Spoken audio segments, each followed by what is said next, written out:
the Gospel according to Kinison, and I am your illustrious host. I am the man, Bill Kinison. I want to welcome each one of you to our program this morning, and I hope you enjoy it.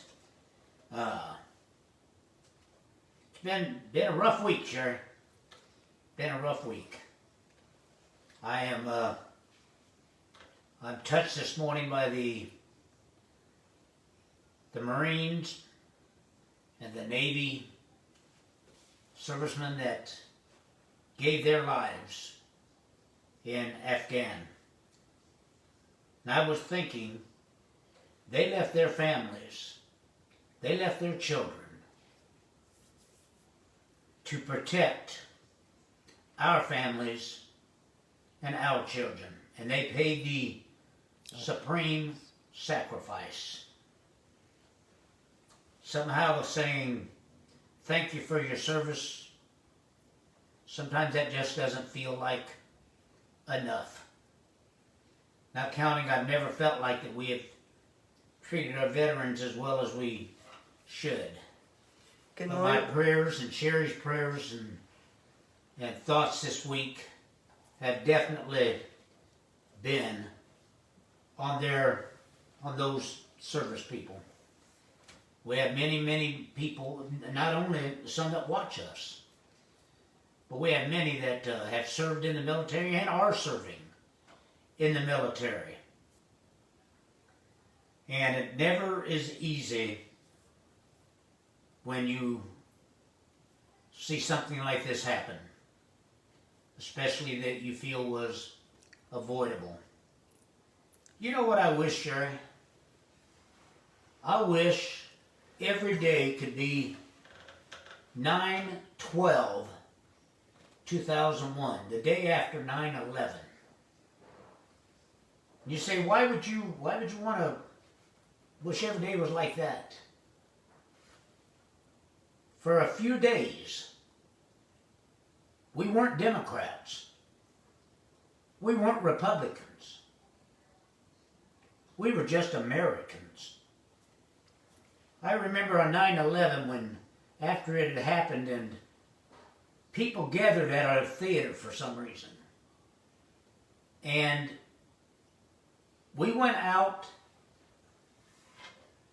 and stopped the traffic there in front of our theater and prayed for all those in 9/11 and their families and their friends. And I remember looking over that gathering, and I didn't see Democrats. I didn't see Republicans. I just seen Americans with tears running down their face. And I remember through my tears, the very first word that I said as we spoke to that group was, I've never been so proud to be an American as I am today. And that was because I was surrounded people that weren't blinded by what political party that they belonged to. Folks, I don't ordinarily comment very much on politics, and the reason for that is you.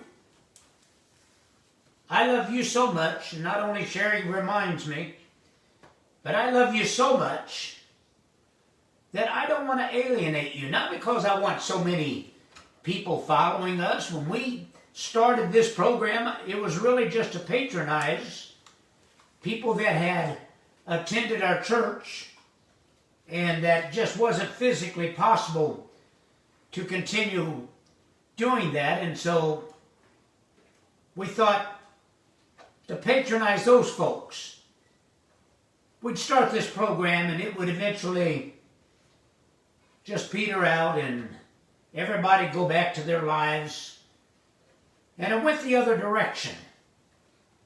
But when we had a few that was watching us at the beginning, and I remember beautiful Susie Phillips sitting next to me doing the signing, and I really miss her. But we just kept on. we just kept on. Because we loved you, and I feel like God gave us a message for you to be able to change your life. And rather than to give you my viewpoints of what party and what either one of the two parties were doing, I have many people that watch us and we love, Sherry, very dearly, Democrats. We have probably as equally as many people that there again I love that are Republicans. And I thought, rather than to not be able to get this message to them, I would just bite my tongue. Sometimes that's very, very difficult. Very difficult. It's very difficult for Sherry. The sad thing is that Sherry posts the least little thing that's not even political, and people start making nasty comments and they start arguing with each other. What happened to us as Americans? What happened to us? Sherry, you and I have dealt with this, not the political sense, but we have dealt with this religiously from the time we got in the ministry. We've had people tell us, I've always believed this way and that's the way I'm always going to believe. And when I say that, you folks will be like, yeah, that's really terrible.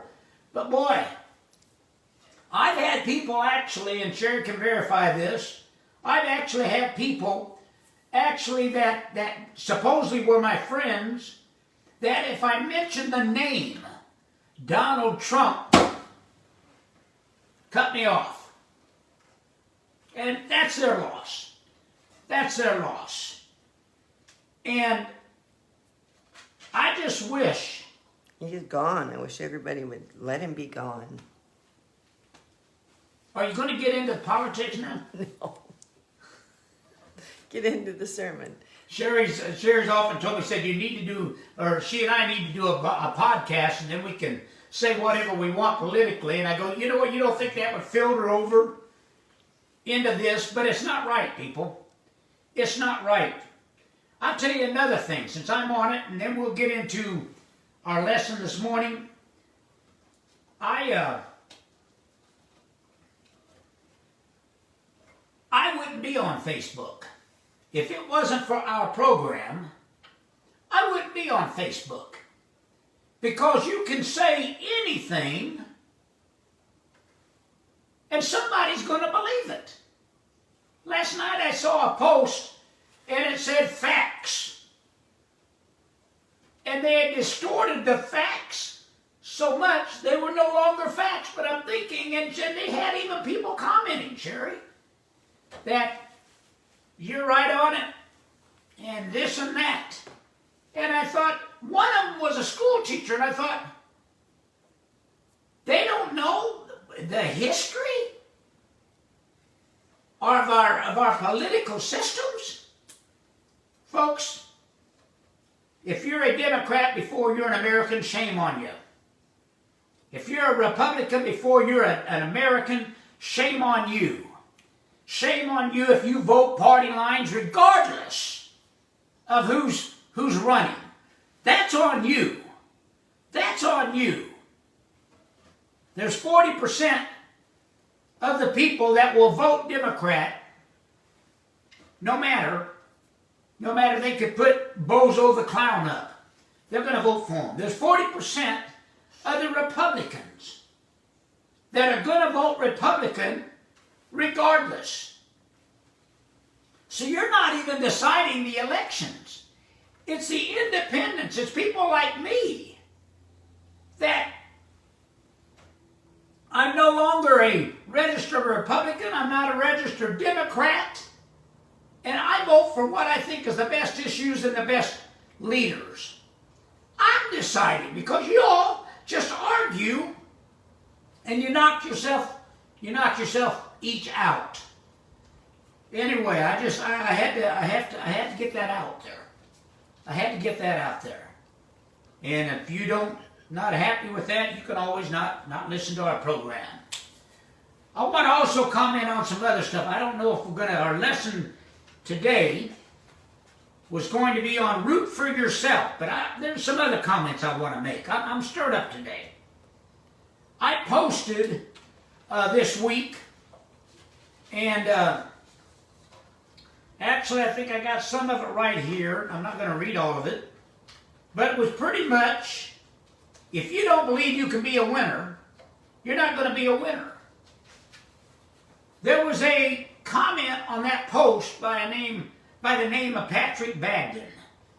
And you that have watched our programs, you know who Patrick is. He's battling brain cancer, and I think he's winning the battle. But he put a comment in. And it read like this: winners are dreamers who refused to give up on their dreams.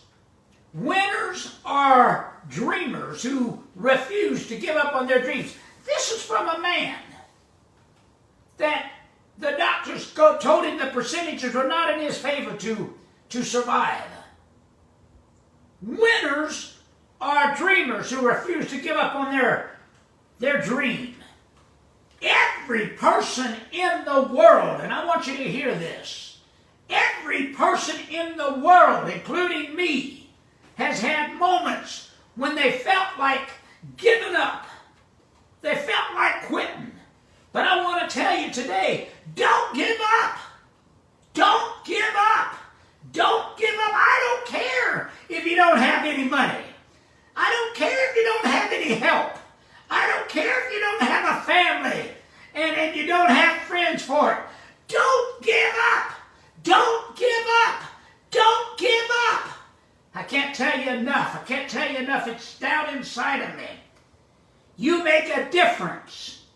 As weak as you feel, as tired as you are, and as many mistakes as you made, you do make a difference. Woo! You make a difference. There's something people would lose if you're not there. You may think you're nothing. You may think you're the lowest of the low. But there are people that would lose something if you're not there. Every day there is an average of 7 people, minimum, that look at you and envy something about you. It may be your personality. It may be your hairstyle. It may be the way you dress. It may be your confidence. There's 7 people that see you every day you're not even aware of, that envy something about you. Every day, you do make a difference. You do make a difference. You do make a difference. Do it for the people. Keep going and do it for the people that are trying to make their way back home. Do it for the people come hell or high water that are doing the best that they can with what they've got. Don't give up. Don't give up. That's who we are. We're just doing the best we can with what we've got. So don't quit on it. We may not get big accolades. We may not get any trophies. We may not get any awards. But we can learn how to hang in there. And we'll be all right. I'm not going to lie to you. There have been times I didn't feel like going on. Sherry and I have seen days that we didn't want to get out of bed. We've seen days that we didn't want to put our clothes on. That we didn't want to go outdoors in the sunshine. And we didn't even feel like talking to each other. We've had those days. We've seen days so dark that we just wanted to keep driving. And we didn't even care where we ended up or where we were going. It didn't make any difference. They came and they passed. McFadden, tremendous motivator. And I remember one time he taught a lesson on a part of a scripture, but it's actually in several scriptures in the Bible. And it came to pass. Put a whole different look on it than I'd ever seen. It didn't come to stay.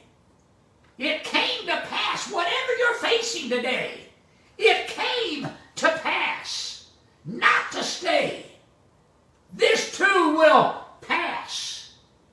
This too will pass. But Sherry and I, we kept the faith. Listen to me. We lost a lot of stuff. We lost a lot of friends. We lost a lot of strength. We lost a lot of courage. And we lost a lot of time, but we kept on going on. We kept on believing. We still kept believing. Broke, we were believing. Lonely, we were believing. Betrayed, we were believing. We just kept on believing. If you lose your job, keep the faith. If you lose a spouse, oh my God, keep the faith. If you lose a child, keep the faith. If you have to downsize, keep the faith. If you have to move in with your mama, keep the faith. If you're at wit's end, keep the faith. If you have to catch a bus, keep the faith. If you have to hitchhike, keep the faith. If you get sick, keep the faith. If you need a kidney, keep the faith. If you've got heart trouble, keep the faith. If you've got COVID, keep the faith. If you've got cancer, keep the faith. No matter what happens. Don't give up. Don't give up. Don't give up. I can't say it to you enough. Don't give up. You still have the God of the universe inside of you that's waiting for your beck and your call. He is so close inside of you that he said before you can ask, I've already heard you. Keep the faith. He said, while you're yet speaking, while you're yet asking, I've already sent the answer on its way. 3 Hebrew children wouldn't bow down to another god, but they kept the faith. When they threw them in the fiery furnace, they kept the faith. They weren't destroyed. They weren't burned. Matter of fact, that God inside of them materialized until they looked in the furnace. And the king said, how many did we throw in there? And he said, 3. He said, well, I see 4. And then the big revelation in the 4th one looks like the Son of God. My. Keep the faith. Daniel, rather than to bow, they threw him in the lion's den. They came the next morning to gather his bones. And there he was, made a pillow out of one lion, made a mattress out of a couple other lions. Still right there. Why? He kept the faith. Don't give up. Don't give up. Don't give up. No matter what happens, don't give up.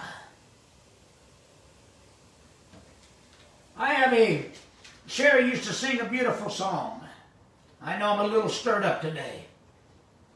She used to sing a beautiful song that I loved. I loved the words because they were so truthful. It was written by Andre Crouch, which was a friend that we had met and become friends with. And it was called If Heaven Was Never Promised to Me. Why are you walking the journey you're walking spiritually? Verse said, you may ask me why I serve the Lord. Is it just for heaven's gain?